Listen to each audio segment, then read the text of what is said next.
I'd like to welcome you to the November 18th Planning Commission meeting. We'll call the meeting to order. At this time, we'll stand for the Pledge of Allegiance.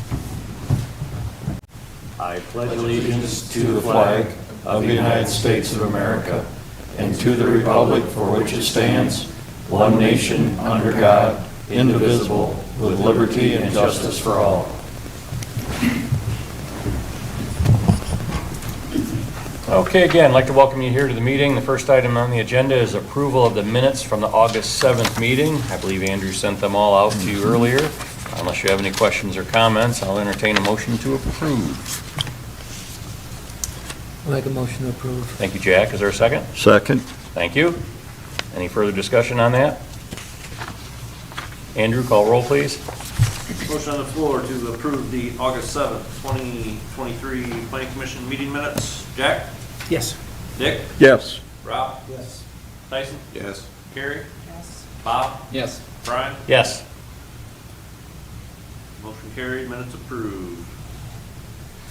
Okay, item number 2 is a use variance for a dog boarding kennel. Andrew, you want to fill us in on this, please? This came to our attention just over a month ago. David and Tiffany Pauletta have been operating a dog kennel in their backyard using an accessory building. Per code, this doesn't qualify for the home occupation since it takes place in an accessory building. Therefore, they're asking for a use variance to continue using the accessory building for boarding purposes. At this time, I would turn it over to Tiffany and David if you have anything you want to add to the commission. If you can step up to the podium, please. Yeah. Sorry about that. Yeah, we would just like to ask for permission to use this building so that we could be a contributing member to the community. And with my wife having debilitating migraines, it makes it hard for her to work, and this is kind of an extra way that we make income. It was also along with, we have 3 children, 2 with special needs, and do homeschooling with, that they thrive so much better outside of school with just one-on-one. So with dealing with that as well, trying to find a way to make an income at home. So that's kind of been our way. We do breeding also.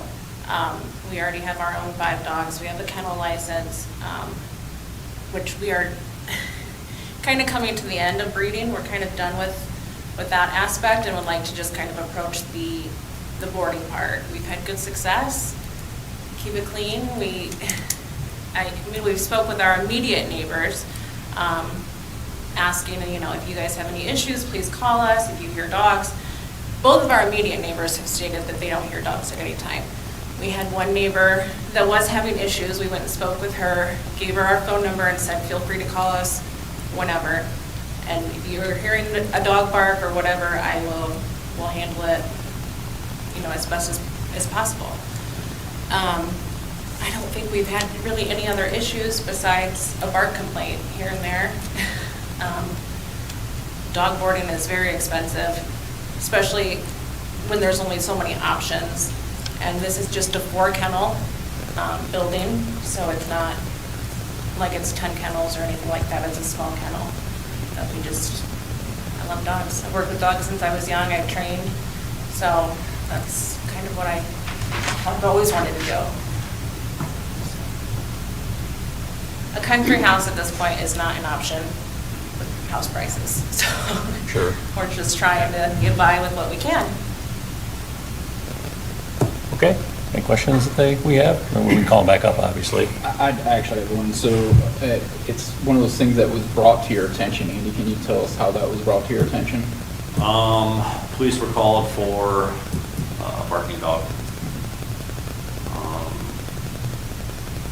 I'm not sure how many complaints have been filed. I want to say at least 5. I think you guys finally got cited.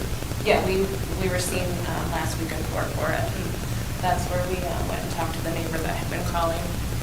We gave her our phone number directly. Told her anytime she's welcome to call us, and we'll handle it without having to involve the police. So, yeah, I believe it came to you, Mayor, first. Well, and the resident also reached out to myself and a council member, and then the police department, and so, when I realized that they hadn't had a license, I reached out to you to verify that, and then we got a lot of them. Yes. Yeah, we were unaware that we needed to rezone and apply for Yeah. that. Absolutely. We had talked to the dog warden, we had talked to several other people, and it didn't sound like what we were doing was not right. We were told, the exact thing was, I don't see any reason why you couldn't do that. Yeah. So that's we didn't really think it was a zoning issue. Sure. And now that Until we it came to realize us. that it's wrong, now we want to make it so that it's right. We can do it right, Yeah. yeah. In what ways do you have to actually, I mean, when you get a complaint about a loud dog or whatnot, what's your way of making it quiet, I guess? So we have invested in some bark boxes. It's like a sonar. When there's excessive barking, dogs can hear it, and it quiets them down. We have began not letting dogs outside after 9 p.m. or before 9 a.m. We talk to the owner before they come. If the dog has anxiety, we ask that they bring their medications, especially for at nighttime. Really, For our own dogs, we have We have bark collars. Really, the main thing would be the bark boxes have done a really good job of keeping the dogs that we're watching from. we don't want to put collars on. Yeah. Yeah, that's been a I helpful guess, thing. how many dogs do you typically have at a time, including your own? And I guess what's the max number you've been looking at? So we have 5 of our own, and then there's 4 at the outdoor kennels. So big dogs, it's only one dog per kennel. Smaller dogs, you could probably get 2 in there. So we've been looking at a max. And we have German Shepherds, so a lot of people don't bring their smaller dogs, even though they're separated from our dogs, but still we own German Shepherds, so it's like a little bit scared. They're worried about their dogs. So, yeah, anywhere from 4 to 8 additional. Our dogs are inside dogs. Have you had any public comments, Andy, either way on this? Yes. Received several public comments. Gary Wine submitted a letter. They are against the kennel. Don't feel like this should be a business located in residential housing and could affect the property values. Keith Corsell, 1709 East Wilson, he was against the kennel. He let me know that through a phone call. Robin Snyder, 1613 East Wilson Street. He didn't come out and say he was against the kennel, but he wanted to know if it is approved, limit it to 4 dogs. Additional dogs require more approvals through the planning commission. Received an email from Dawn Jones, 1609 East Wilson Street. She was against the kennel, again, citing barking dogs and property values.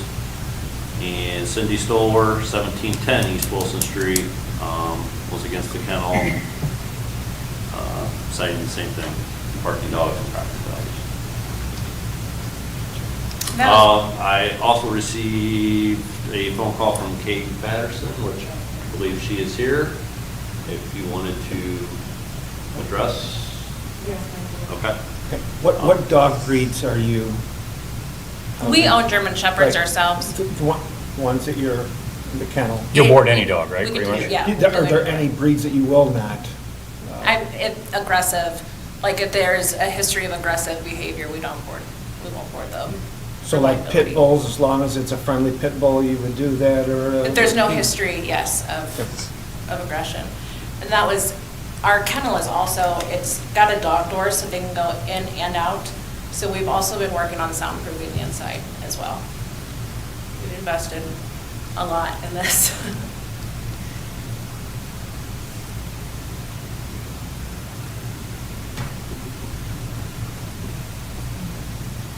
Okay, well, thank you. Okay, thank you.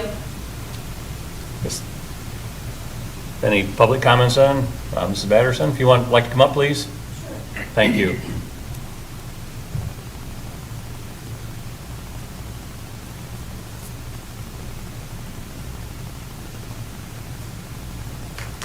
Good afternoon. Firstly, the houses in this development or this subdivision are very, very close together. They are so close together you cannot drive around them. So, that being said, it really isn't a place where you can have a lot of dogs barking because people are there and you can hear them all over. My neighbor lady, I don't know who they spoke with, but there's only one house between mine and this kennel. And the neighbor lady that lives in between us, her husband has been very ill for 2 to 3 years. And he's been homebound. He has since passed. And I can't imagine that he got much rest or recuperation because these dogs are barking constantly. We have a patio. We like to sit out there. We used to have our friends over for cookouts, but they don't want to come over anymore because it's just constant dog barking. So, that being said, I am not for the kennel. I don't think it's a business that should be included in this type of a residential situation. So, that being said, that's all I have to offer. Okay. And also, I've lived there since 1992. And with this, I actually have thought about moving, but on the other hand, my home has depreciated because of this. So if I were to move and sell my home, I'd take a big loss. And being as I've been there for a really long time, it is my home and I hate to leave it. So I think there are other ways that people can make money at home rather than having dogs barking all the time. And these dogs are big dogs. They're dogs. And I've seen people dropping off dogs and boarding them. And I was actually told about it. I was in physical therapy, and my therapist asked me how far I lived from the kennel. And this was a year ago in April. So it hasn't been something that has just come about in the last couple of months. This has been going on for quite a while. So that's all I have to say. Thank you. Thank you. I would like to know, you guys started this last summer, right? Last July. July, okay. So it's been about a year and 2 months.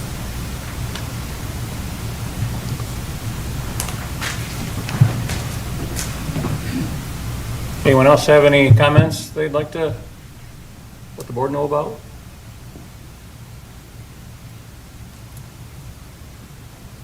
All right, do we have any questions or thoughts or comments? My only thought is, I certainly advocate free enterprise, and I appreciate your efforts in supplementing your income and improving your lifestyle. I guess my only thought is that a decision that we make today could open up the door for a lot of other circumstances that could arise. We certainly would set a precedent. Somebody came along and wanted to have a flock of chickens, and they would come and say, well, you allowed the dog kennel there. Why can't I have chickens here? Just because they crow at 5 o'clock in the morning. So, as I say, I certainly have some reservations about setting a precedent with a decision. I'd agree with them. I'm a capitalist at heart. I mean, I don't want to take anybody's income away or even supplemental income. But I have to look at it from a point of view, if I lived there, what would I feel? And I got to tell you, I wouldn't be happy probably with it either.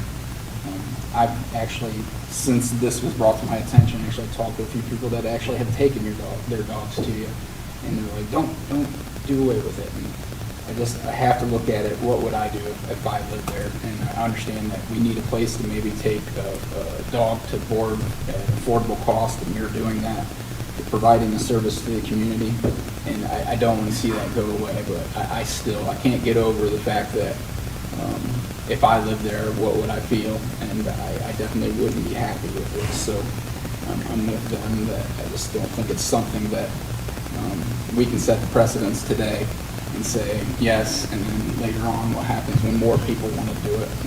And if it moved next to me, I would probably be upset, so. Anyone else have any comments or thoughts?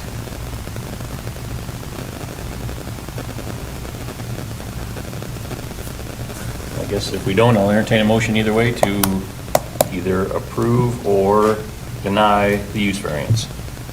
I'll make a motion that we deny the use variance. All right, will there be a second on that motion? All right, thanks, Rob. Any further discussion amongst ourselves? Andrew, you want to call roll? Okay, motion on the floor to deny the use variance for a dog kennel. Bob? It is a yes, correct? Yeah. Yes. Just want to make sure I'm not back. Rob? Yes. Tyson? Yes. Mayor? Yes. Bryan? Yes. Dick? Yes. Jack? Yes. All right. Motion carried, use variance denied. Okay, do we have any other business, Andrew? Uh, Oh, sorry. Can they appeal our decision? Andrew, what's the appeals process if they want to? Yes, they can appeal to the Board of Appeals. To do that, I will need it in writing within 10 days from today. Board of Appeals is a different board than this one. It's a three-member board, I believe? Five. Five-member, yeah. So may I ask, are we able to use this kennel for out of? Yeah. Yeah, it's your accessory building. Yeah, you're permitted, what, five full-size? She has the 5 dogs. Yeah. And the breeding, which the pups don't count, because Right. per codified ordinance, they have to be a year old to count. Right. So, yeah, the breeding. Yeah, we got no say to that. This is strictly, don't be bringing other people's dogs in and boarding in the shed. Establishment selling those pups. All right. We would look at it. Yeah. Finish the appeals, what to do. Pretty much the same format as this. It'll take just over 2 weeks to get the meeting set up. Be the same format. I'll notify everybody within 250 feet. So all the same people will have a chance to voice their opinion as well. May I have one thing? Yeah. We have a sunroom that we can set up with kennels. We have like 3 smaller kennels. Would that be not an accessory building? If it's in your house, then it falls under the home occupation. I just want to make sure that we're clear so we don't. So, go yeah. down the wrong way. Yeah, basically this is just the This is- shed out back. Okay. All right, thank you. Okay, anything further?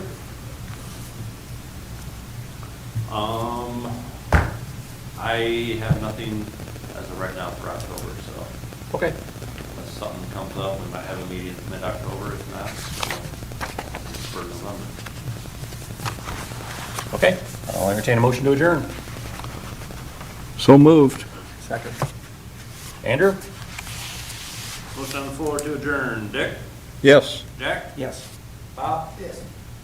Tyson? Yes. Carrie? Bob? Yes. Bryan? Yes. Motion carried, meeting adjourned. All right, thank you. Thank you.